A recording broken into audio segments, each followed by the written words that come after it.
Pemanfaatan digital memperkasakan pendidikan holistik. Ini merupakan tajuk besar persembahan yang akan dibahaskan. Baiklah, kenapa ya digital dikatakan memperkasakan pendidikan holistik? Sebelum kita melanjutkan perbincangan, mari saya terangkan dahulu apa itu pendidikan holistik. Pendidikan holistik ialah pendekatan yang berasas daripada idea bahawa kanak-kanak perlu diajar dengan cara yang lebih menarik dan menyeronokkan agar mereka mudah memahami apa yang dipelajari. Jadi, bagi mewujudkan suasana pembelajaran yang menyeronokkan, guru perlulah menerapkan pembelajaran secara digital kepada murid-murid. Bahan patut mengajar yang saya pilih ialah persumbakan gedung permainan. Kenapa ya saya memilih medium ini? Hal ini dikatakan demikian kerana dengan persumbakan medium ini, ibu bapa, guru maupun pelajar boleh mencari apa sahaja yang diinginkan untuk dipelajari dan diajarkan kepada anak-anak dan murid-murid.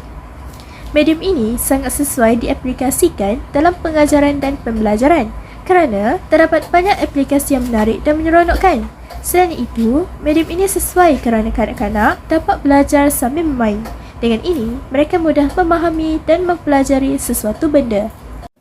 Kenapa bahan bantu mengajar ini dipilih? Sebelum saya ulaskan kenapa, mari saya jelaskan dahulu kenapa bahan yang berasaskan digital ini merupakan pilihan yang tepat dan rasional. Pertama, apakah kebaikan dan kelebihan bahan bantu mengajar ini? Pertama, menjimatkan kos. Kedua, menjimatkan masa. Ketiga, menyeronokkan dan tidak membosankan. Keempat, mengikut peredaran zaman misalnya pada zaman sekarang yang berasaskan digital. Dan yang kelima, memudahkan serta memastikan guru dan pelajar tidak mengalami kejutan budaya multimedia pada masa akan datang. Dan terakhir sekali ialah banyak pilihan, misalnya PowerPoint, kuis melalui wall, quizzes from WA, buku teks atau cerita digital, flash video, animasi warna-warni yang menarik dan banyak lagi. Kelebihan ini saya akan terangkan dengan lebih lanjut dalam aspek manfaat jika digunakan pada guru dan pelajar. Baiklah, sekarang mari kita teruskan perbincangan yang dijanjikan sebentar tadi. Baiklah, siapa yang boleh manfaat jika digunakan? Pertama, pelajar. Pertama, memberikan kesan optimum kepada pelajar dapat meningkatkan kefahaman murid, contohnya dalam subjek sejarah. Guru boleh menghasilkan sesuatu peristiwa yang berkronologi, misalnya menyediakan persediaan grafik, misalnya penyediaan filem atau jalan cerita menarik. Kedua, mendorong minat pelajar kerana pelbagai aplikasi menarik digunakan, misalnya PowerPoint, flash video memaparkan imej dan visual menarik yang berwarna-warni dapat menarik perhatian mereka untuk terus belajar. Ketiga, pembelajaran melalui bahan bantu mengajar berasaskan digital juga menghasilkan pengajaran dan pembelajaran yang menarik dan berkesan. Kesan audio dan imej serta suara yang menarik dapat mengelakkan murid berasa bosan kerana murid tertarik dengan persembahan yang ditunjukkan. Baiklah, sekarang mari kita teruskan dengan implikasi penggunaan teknologi digital dalam pengajaran dan pembelajaran terhadap guru berjiwa pendidik. Pertama, membantu meningkatkan kemahiran dan pengetahuan guru dalam bidang teknologi maklumat, lagi-lagi pada zaman digital sekarang yang bersifat multimedia. Kedua, mempraktikkan guru yang berperanan dalam memastikan semua murid berhak mendapat pendidikan yang berkualiti tanpa mengira latar belakang seseorang murid itu. Ketiga, membantu guru menyampaikan pengajaran dengan mudah, cepat dan menarik. Guru tidak memerlukan kos untuk membayar aplikasi pengajaran. Misalnya, di gedung permainan, guru hanya perlu menaip sahaja apa permainan yang diinginkan. Seterusnya, guru bolehlah memaparkan permainan tersebut menggunakan LCD. Yang keempat, bahan pengajaran berasaskan teknologi digital yang dihasilkan dapat digunakan semula pada masa akan datang. Misalnya, guru boleh mengubah atau melakukan penambahbaikan pada slide PowerPoint pada bila-bila masa saja. Jika dibandingkan dengan bahan teks tidak boleh diubah suai dan perlu dilakukan kembali. Bagaimana dengan proses permainan atau panduan? Berikut merupakan proses permainan dan panduan yang telah disediakan.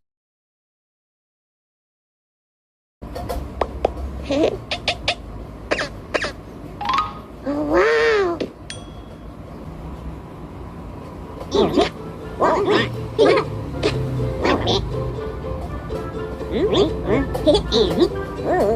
bentuk dan saiz, nombor-nombor, kegemaran, permainan menyeronokkan, memori dan tumpuan, teka-teki, penciptaan, pemikiran dan logik, bentuk dan saiz, warna, matematik, mengira dari 1 hingga 5, nombor-nombor, permainan menyeronokkan, memori dan tumpuan.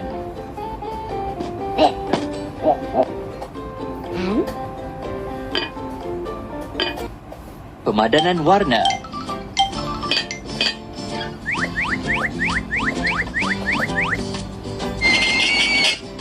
tomato, merah sekali, kobe, bagus, hijau, strawberry, bagus, merah, apple, hijau, bawang, orange, brokoli, hijau, lada, hebat,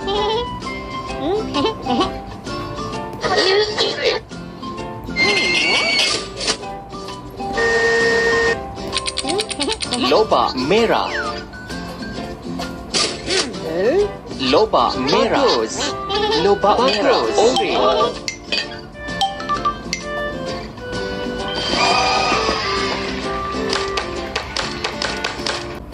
Ini adalah aplikasi permainan digital yang dapat diterapkan oleh ibu bapa dan guru, khususnya dalam mengajarkan anak dan dalam sesi pengajaran dan pembelajaran.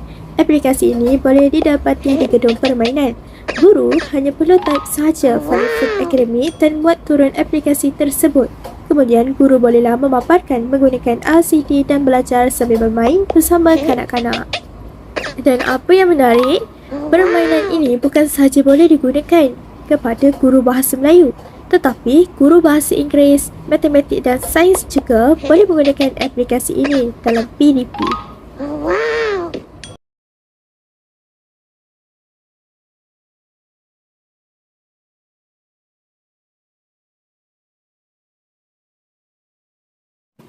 Baiklah, sekarang saya akan meneruskan perbincangan ini dengan peringkat prabacaan. Baiklah, sekarang mari kita teruskan perbincangan dengan kesesuaian bahan digital dengan peringkat prabacaan. Perkara pertama yang saya akan terangkan ialah peringkat prabacaan. Peringkat prabacaan ini merupakan tempoh persediaan kanak-kanak untuk membaca. Peringkat ini meliputi beberapa kemahiran iaitu kemahiran pengamatan pendengaran, kemahiran pengamatan penglihatan, aktiviti koordinasi psikomotor, latihan menajamkan ingatan dan latihan bahasa pertuturan. Baiklah, sekarang mari kita lihat konteks kesesuaian bahan digital dengan peringkat bacaan pula. Dengan penggunaan bahan digital ini sebagai bahan dan aktiviti prabacaan dapat dilakukan seperti berasaskan audio, video, internet, pembelajaran atas talian dan banyak lagi. Selain itu, bahan digital ini mudah digunakan dan disesuaikan, dapat meningkatkan kemahiran kanak-kanak untuk mencari, memilih, memproses dan menggunakan maklumat daripada bahan digital. Seterusnya, perisian bahan digital ini melibatkan pelbagai media yang mampu memotivasikan pelajar untuk terus memberikan tumpuan. Dengan ini, minat membaca di peringkat awal dapat dipupuk. Seterusnya, kesesuaian bahan digital dengan 3 peringkat prabacaan. Terdapat 3 peringkat prabacaan iaitu pengamatan pendengaran, pengamatan penglihatan dan pergerakan mata dan tangan. Baiklah, sekarang saya akan membahaskan mengenai kesesuaian bahan digital dengan peringkat prabacaan yang pertama, pengamatan pendengaran. Kedua, pengamatan penglihatan, iaitu bahan digital merupakan bahan yang efektif dan sesuai dengan peringkat prabacaan. Persembahan audio, video, aplikasi animasi, pelbagai warna dan corak mampu menarik perhatian murid berbanding menggunakan bahan statik. Selain itu, bahan digital dalam aspek pengamatan, pendengaran dan penglihatan juga dapat menjimatkan masa kerana ibu bapa tidak perlu menerangkan sesuatu kepada anak-anak kerana mereka dapat menonton tayangan di video sama ada di aplikasi YouTube, Facebook, TikTok dan banyak lagi dengan satu syarat, ibu bapa perlu menetapkan mod ibu bapa pada tetapan telefon agar dapat mengelakkan iklan atas talian yang tidak elok untuk anak-anak. Seterusnya, kesesuaian bahan digital dengan peringkat ketiga, iaitu pergerakan mata dan tangan, ialah penggunaan bahan digital. Misalnya, video dapat mengaktifkan pergerakan mata dan tangan. Apabila mata melihat sesuatu, isyarat maklumat dihantar pantas ke minda, minda menghantar maklumat pantas untuk tangan bertindak. Kesesuaian bahan digital dengan aktiviti literasi prabacaan pula ialah memberikan asas kepada kanak-kanak untuk dipupuk secara sistematik. Banyak aktiviti yang dapat dilakukan oleh ibu bapa, misalnya mendengar lagu mengenal huruf, permainan atas talian dan banyak lagi. Dalam konteks kesesuaian bahan digital pula, pemilihan proses pembelajaran menggunakan bahan digital ini mudah diakses, menarik minat dan motivasi murid untuk terus belajar.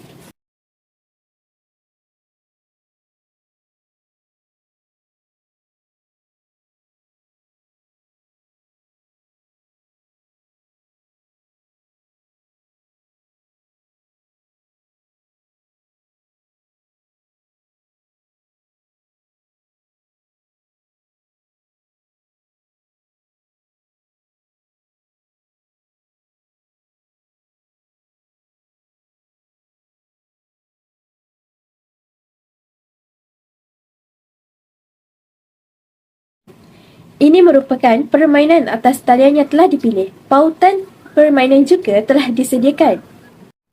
Ibu bapa boleh mendapatkan pautan ini di gedung permainan. Kesesuaian bahan digital dengan aktiviti literasi iaitu prabacaan, kemahiran membaca merupakan kemahiran bahasa yang sangat penting. Proses membaca memerlukan seseorang itu menterjemahkan lambang-lambang bertulis kepada lambang-lambang bunyi. Membaca sahaja tidak memadai sekiranya seseorang itu tidak mampu menterjemahkan makna yang dibaca. Sedangkan dalam kemahiran membaca, seseorang itu perlu memahami dan mengaplikasikan bahan yang dibaca. Jadi, ibu bapa merupakan faktor utama yang memberi dorongan dan motivasi kepada anak-anak agar mereka dapat menguasai kemahiran literasi membaca ini. Oleh itu, terdapat satu aktiviti yang sesuai diaplikasikan oleh ibu bapa kepada anak-anak, iaitu belajar ABC Fonik. Ini merupakan pautan permainan dan rakaman permainan. A untuk adik. A. A untuk adik.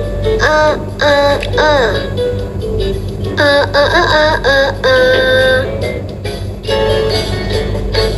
B untuk buku. B. B untuk buku. B.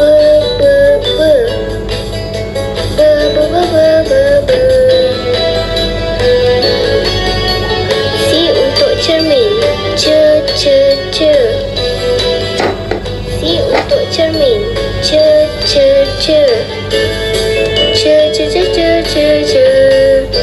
Sekarang saya akan menerangkan tentang panduan cara bermain.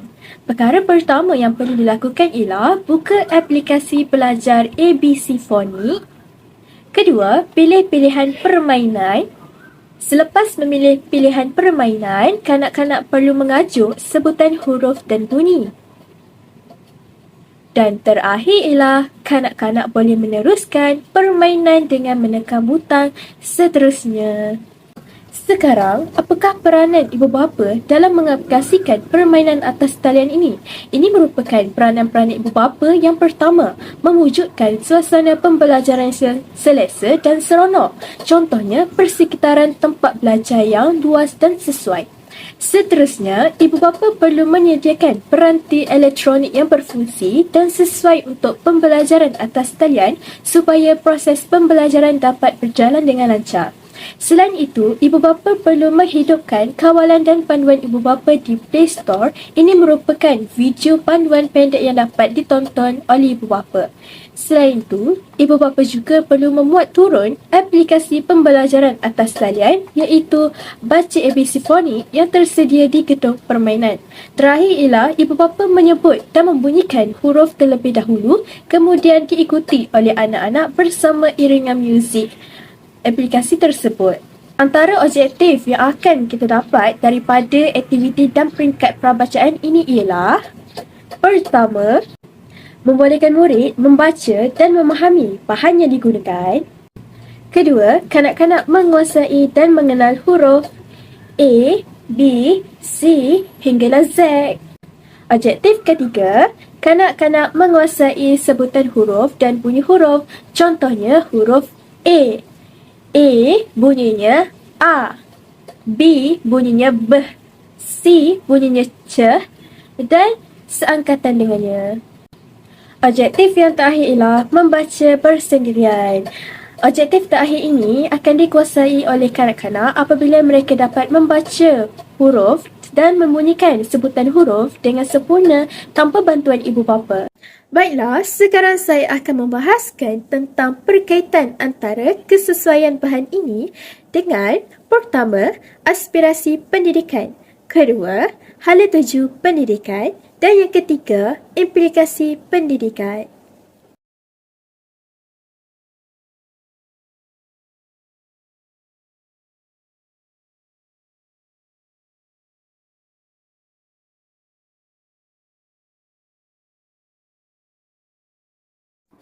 Baiklah, sekarang mari kita lihat aspirasi pendidikan pula.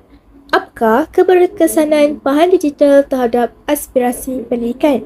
Yang pertama, akses. Dengan pemerkasaan digital ini, kanak-kanak mempunyai hak untuk mendapatkan akses pendidikan yang sama. Misalnya, murid-murid dapat menikmati pembelajaran yang selaras dan seimbang antara satu sama lain. Kedua, kualiti. Dengan pemerkasaan digital dalam pendidikan holistik, murid mendapat akses pendidikan yang berkualiti dan mengikut keadaan semasa.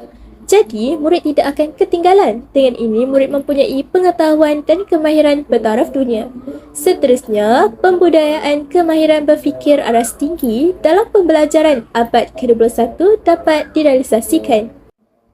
Keempat, equity. Dengan kewujudan perkembangan ICT ini, penyediaan pendidikan terbaik dapat dihasilkan. Misalnya, penggunaan ICT yang pelbagai dan menarik dapat memberi peluang kepada pelajar untuk meneroka dunia pembelajaran dan ilmu pengetahuan dengan lebih meluas. Yang kelima, perpaduan. Melalui pemerkasaan digital ini, murid dapat bekerjasama dalam menguasai dan mempelajari sesuatu perkara. Dengan ini, masyarakat yang seimbang dan harmoni dapat diwujudkan. Dan yang terakhir ialah kecekapan. Pemerkasaan digital dapat memastikan kelancaran kecekapan pengurusan sistem pendidikan. Misalnya, pelaksanaan transformasi ICT dan peningkatan pengurusan datar Kementerian Pelajaran Malaysia. Selain aspirasi pendidikan negara, terdapat juga 6 aspirasi murid, iaitu pemerkasaan digital ini dapat melahirkan pelajar yang berpengetahuan luas, kemahiran berfikir yang tinggi, kemahiran memimpin, kemahiran dunia bahasa iaitu mahir dalam menggunakan pelbagai bahasa, etika dan kerohanian serta mewujudkan identiti nasional. Baiklah, sekarang mari kita lihat apakah pemerkasaan digital ini terhadap hala tuju pendidikan. Melalui pemerkasaan digital ini, visi dan aspirasi pendidikan yang jelas dapat diwujudkan. Seterusnya, prestasi dan cabaran semasa sistem pendidikan dapat difahami dengan kemudahan akses digital.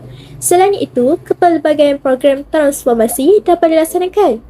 Seterusnya, Anjakan Pelan Pembangunan Malaysia (PPPM) dapat dilaksanakan. Misalnya, keseramataan akses diwujudkan, murid menguasai kemahiran berbahasa, khususnya bahasa Melayu, dapat melahirkan murid yang berkolaboratif, menjamin keberhasilan murid, meningkatkan kualiti pembelajaran murid dan mentransformasikan profesion bertaraf tinggi dan banyak lagi. Baiklah, sekarang mari kita teruskan dengan aspirasi pemerkasaan digital terhadap sistem pendidikan di Malaysia terhadap pertama, co-curriculum. Dengan pemerkasaan digital ini, transformasi dalam bidang co-curriculum, prasekolah, sekolah rendah dan menengah serta pendidikan khas dapat dilaksanakan. Seterusnya, implikasi terhadap murid. Dengan pemerkasaan digital ini, persekitaran pembelajaran yang intensif dapat diwujudkan. Selain itu, dapat membina pengetahuan dan kemahiran insaniah yang cekap, kemahiran berfikir yang kreatif, kritis dan pemikiran aras tinggi dapat diwujudkan. Selain itu, menyediakan peluang pendidikan yang sesuai dan mencakupi keperluan murid. Dan implikasi terakhir bagi murid ialah murid berkeperluan khas dapat menikmati pembelajaran dengan mudah kerana kemudahan digital digunakan. Seterusnya, implikasi bagi guru pula ialah pengurusan pengajaran dan pembelajaran lebih sistematik. Misalnya penggunaan From VLE, D5, Google Classroom dan banyak lagi. Seterusnya, melahirkan guru yang berkemahiran dalam menggunakan teknologi. Lagi-lagi pada zaman era teknologi ini. Misalnya, mencipta inovasi digital menarik. Selain itu, pembangunan profesionalisme dapat dicapai di mana guru dapat menerapkan murid yang menepati masa, menguasai setiap aspek pembelajaran, aktif dalam core curriculum dan kurikulum, dan terakhir ialah melahirkan guru yang mempunyai wawasan tinggi di mana guru dapat melakukan transformasi besar dalam bidang pendidikan pada abad 21 ini.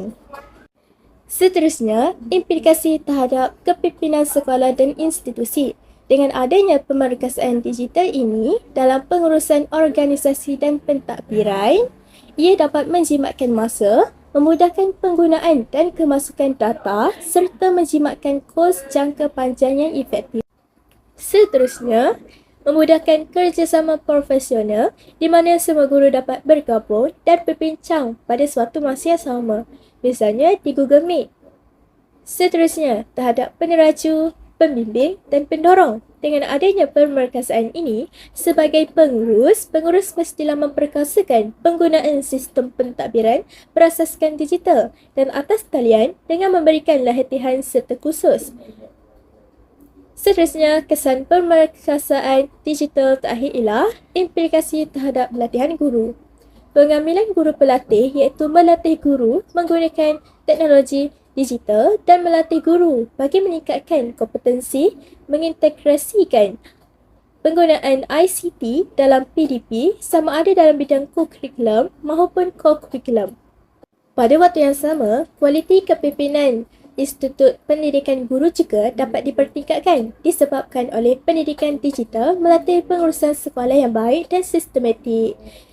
Dan yang terakhir ialah kualiti pensyarah di Institut Pendidikan Perguruan dapat dipertingkatkan iaitu dapat melahirkan pensyarah yang mempunyai kemahiran tinggi terhadap penggunaan digital.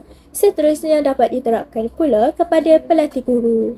Baiklah, sekarang mari kita lihat adakah kesesuaian bahan digital ini selaras dengan falsafah pendidikan kebangsaan dan falsafah pendidikan guru.